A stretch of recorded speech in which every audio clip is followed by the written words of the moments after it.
Don't Starve lost media. If you think about it, nothing in DST is really lost media because Clay probably has everything ever made on a hard drive in the Clay bank. But for the stuff that we never get to see other than a screenshot, there is very little.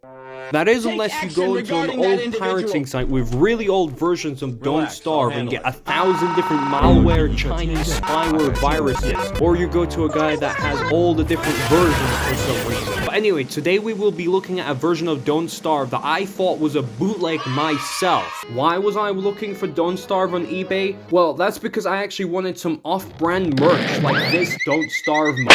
This version was found by Porkus and then reported by Python, I don't know how it's saying that, who is very interested in all things to do with Don't Starve history. And yes, I know that Beard66...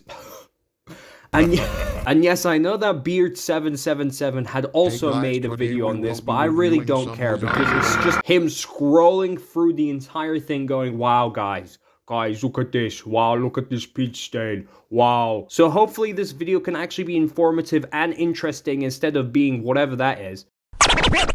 Look at this thing. Does this not look like a bootleg? I'm actually so glad Porkus bought this because I don't think anybody else in the world would actually do that. The box contains a bunch of old Don't Starve promotional art, like the massive logo that you can see when you boot up the regular Don't Starve version, and the Wilson from the update poster, but now missing his beard. But while I can identify these things, I don't really know where the other assets may be from. Maybe these were supposed to be on a Don't Starve poster, but then they were never used or they just didn't fit well. The back of the box is actually just the same as the front, with all these different assets being used all over the place with some screenshots from the game. The insides hold 2 discs, a handbook of some sort, stickers, some postcards, as well as posters. Alright, well, I don't know why you would want to hang up a Don't Starve title screen in your room, but it is kind of cool that there is a booklet that just tells you an entire story of Wilson running around in Don't Starve's world.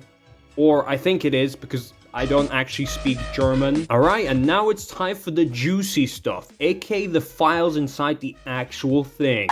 Boom. Okay, it's kind of funny that when you buy this, you actually just need to install Steam to play this. I assume this was the case, so you can't actually pirate it. But if you just Google a pirated version of DST, you can just find it 100%. If you open the setup, you'll get this. When we open the game, we'll see a few mods and a few modding tutorials, which are all about Chester, including the mod tutorials. I don't see this being useful at all, as all the mods are just about spawning and editing chest sizes. So if you had ever actually used this tutorial to make mods, the best you could do was to make a 99 chest slot mod, unless you would actually go on the Clay forum page to get more help, which I feel like would never ever happen, as this is in German and I don't believe the files have ever mentioned the Clay forums. And then there is a bunch of Clay stuff that we've seen before, like the DST, OST, some Don't Starve posters, a cool looking HD sprites of some stuff, a unused DST mob, a bit of in-game screenshots, some really old DST fan art for some reason, and the final one being some concept art that we've never seen before. Alright, well, this was... Wait, what?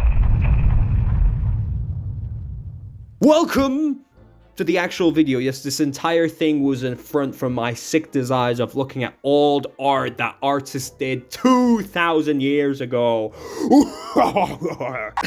The first one we'll look at is this one. We can see that our Wilson looks a little different here, and I think that's because the final design wasn't yet made. Or maybe this was the final design and it was adjusted later on. But before that, we can see there's a bunch of different concepts. Most likely a way to see if the design of the game as a whole was good enough. And remember, because this was a mobile game at first, the concept design kinda reflects it too, with this weird angle like Clash of Clans. The key also might symbolize that Don't Starve had an RPG mechanic before it was just a pure survival game, as I don't see why you would need a cartoonish link to the past type key in a survival game. Then we have something called deciduous forest concept, which might imply that the deciduous forest is supposed to be an original Don't Starve thing. Maybe they just didn't have enough time or didn't feel like it would fit inside the game, as we can see at this point DST had some unfinished assets like Wilson, the grass, and the mushroom.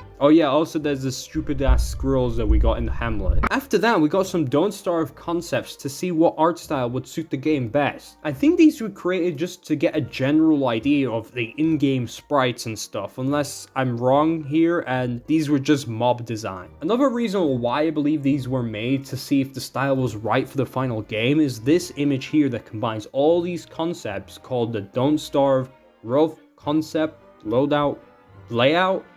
What? PNG?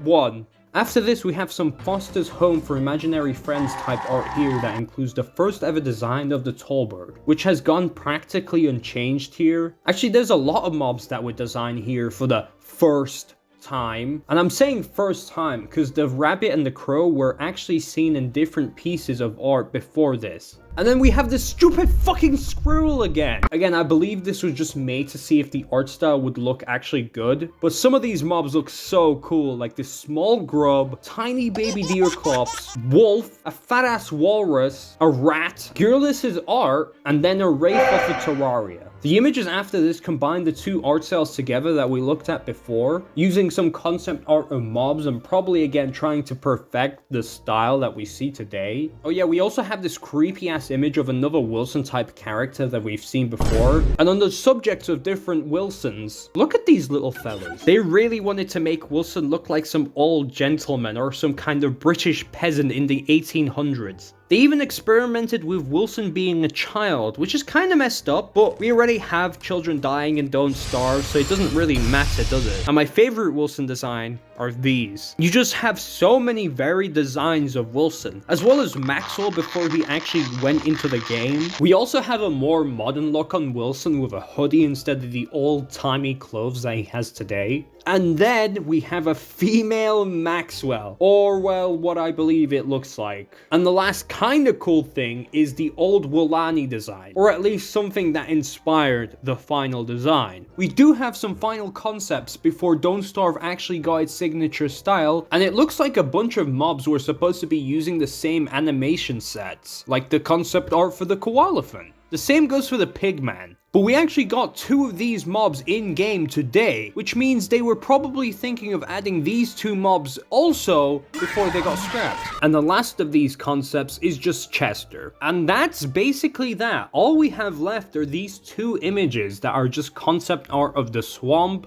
as well as the TF2 crossover items. And that's that. Thanks for watching. Buy me RuneScape bonds. My name is VeggieBad. Bye.